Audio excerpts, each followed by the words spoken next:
पंजाब के अमृतसर में हिंदू नेता सुधीर सूरी की गोली मारकर हत्या कर दी गई। सूरी को पुलिस प्रोटेक्शन मिला हुआ था। इसके बावजूद उन्हें अमृतसर में गोपाल मंदिर के बाहर गोलियां मारी गई। वो मंदिर के बाहर मूर्तियों की बेअदबी के खिलाफ प्रदर्शन कर रहे थे। गोली मारने वाले को गिरफ्तार कर लिया गया है। उससे हत्या में इस्तेमाल की गई पिस्टल भी बरामद कर ली गई। बताया जा रहा है कि पिछले कुछ समय से सुधीर सूरी पर हमले की योजना बनाई जा रही थी। पुलिस ने पिछले महीने कुछ गैंगस्टर को गिरफ्तार किया था। पूछताछ में आरोपियों ने इसका खुलासा किया था। दिल्ली नगर निगम यानी एमसीडी चुनाव की तारीखों का ऐलान हो गया है। 4 दिसंबर को वोटिंग होगी, जबकि 7 दिसंबर को नतीजों का ऐलान होगा। 7 नवंबर से पर्चा भरने की शुरुआत होगी, जो 14 नवंबर तक जारी रहेगी।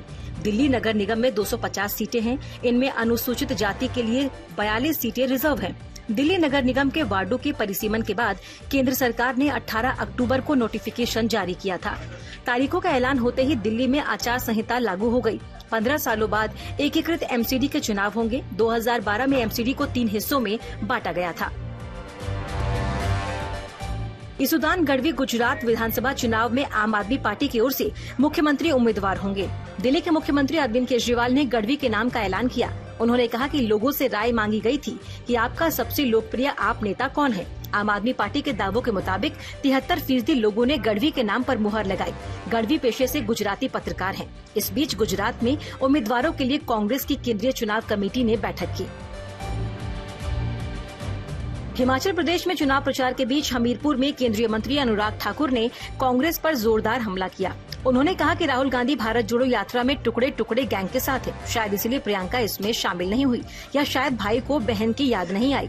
उधर हिमाचल के कांगड़ा में जनसभा को संबोधित करते हुए प्रियंका गांधी ने कहा कि हम जो वादा करते हैं वो पूरा करते हैं। प्रियंका ने ऐलान किया कि अगर केंद्र में उनकी पार्टी की सरकार बनती है तो अग्निपथ स्कीम को रद्द कर दिया जाएगा। महाराष्ट्र के पूर्व मंत्री और उद्धव ठाकरे के बेटे आदित्य ठाकरे ने इंडिया टुडे कॉन्क्लेव में कहा कि उनके पिता और वो खुद शिवसेना में विभाजन के लिए जिम्मेदार हैं। आदित्य ठाकरे ने कहा, मैंने और मेरे पिता दोनों ने शिंदे पर आंख मूंद कर भरोसा किया। हम उन्हें अपने लोग समझते थे। हमें नहीं लगता था वो हमारी पीठ में छुरा मारेंगे। वहीं इंडिया टुडे कॉन्क्लेव में उद्धव गुट के साथ मतभेदों पर एकनाथ शिंदे ने खुलकर अपनी बात रखी। उन्होंने कहा कि हम असली शिव सैनिक हैं। गद्दार के आरोपों पर एकनाथ शिंदे ने कहा कि हम गद्दार नहीं हैं। जो हुआ वो महाराष्ट्र में सिद्धांतों की क्रांति हुई थी। उद्धव ठाकरे को आत्ममंथन की जरूरत है। झारखंड में कांग्रेस के 2 विधायकों पर ईडी और आयकर विभाग ने कार्रवाई की। कांग्रेस विधायक कुमार जयमंगल सिंह उर्फ अनूप सिंह और प्रदीप यादव के घर और उनसे जुड़े लोगों के ठिकानों पर छापा मारा। रांची, बोकारो, गोड्डा में 9 जगहों पर छापे पड़े हैं। विधायक अनूप सिंह के करीबी कोयला कारोबारी अजय कुमार सिंह के घर पर भी ईडी की टीम ने दबिश दी। कांग्रेसी नेताओं के अलावा रांची स्थित न्यूक्लियस मॉल के मालिक विष्णु अग्रवाल के ठिकानों पर भी छापेमारी हुई। चाईबासा के लौह अयस्क कारोबारी राजकुमार शाह के ठिकानों पर भी जांच एजेंसी ने छापा मारा। उगाही के आरोपों में घिरे तिहाड़ जेल के डीजी संदीप गोयल का तबादला हो गया। उनकी जगह संजय बेनीवाल की तिहाड़ के महानिदेशक के तौर पर तैनाती की गई।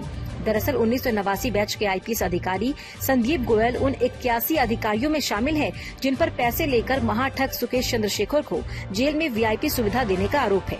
3 दिनों पहले सुकेश चंद्रशेखर ने दिल्ली के एलजी को चिट्ठी लिखी थी। उसमें भी कहा था कि उसने संदीप गोयल को 12.5 करोड़ रुपए दिए हैं, जिनमें से 1.5 करोड़ रुपए सत्येंद्र जैन के कहने पर देने की बात थी। गुजरात के मोरबी में हुए पुल हादसे में नगरपालिका के चीफ ऑफिसर संदीप सिंह झाला को लापरवाही के आरोप में निलंबित कर दिया गया। किसी सरकारी अधिकारी के खिलाफ प्रशासन का ये पहला बड़ा एक्शन है। गुजरात पुलिस ने गुरुवार को झाला से 4 घंटे से ज्यादा समय तक पूछताछ की थी। हादसे के बाद से ही संदीप सिंह झाला के खिलाफ कार्रवाई की मांग हो रही थी। गौरतलब है कि मोरबी हादसे में पुल गिरने से 135 लोगों की जान गई थी। रेलवे ने बड़े स्टेशनों पर बढ़े हुए प्लेटफॉर्म टिकट के दाम को कम कर दिया है। दरअसल त्योहारों के मद्देनजर रेलवे ने कुछ स्टेशनों पर प्लेटफॉर्म टिकट के दाम में 3 से 5 गुना तक बढ़ोतरी कर दी थी। त्योहारों के वक्त भीड़ को काबू में करने की दलील देते हुए कई बड़े स्टेशनों पर प्लेटफॉर्म टिकट के दाम 30 से 50 रुपए तक कर दिए गए थे। बढ़े हुए टिकट के दाम का जबरदस्त विरोध शुरू हो गया, जिसके बाद रेलवे ने इसे वापस ले लिया। उत्तर रेलवे के 14 जिलों के रेलवे स्टेशनों पर ये दाम बढ़ाए गए थे, जिसमें लखनऊ, वाराणसी, बाराबंकी और अयोध्या कैंट जैसे स्टेशन शामिल थे।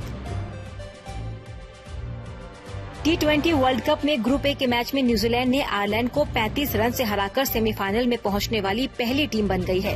7 अंक के साथ न्यूजीलैंड ग्रुप में फिलहाल टॉप पर है। कल इंग्लैंड और श्रीलंका के मैच के बाद ग्रुप ए से सेमीफाइनल में पहुंचने वाली दूसरी टीम का फैसला होगा। आज इसी ग्रुप में एक और मैच में ऑस्ट्रेलिया ने बेहद रोमांचक मुकाबले में अफगानिस्तान को 4 रन से हराकर सेमीफाइनल में एंट्री की आस को बरकरार रखा।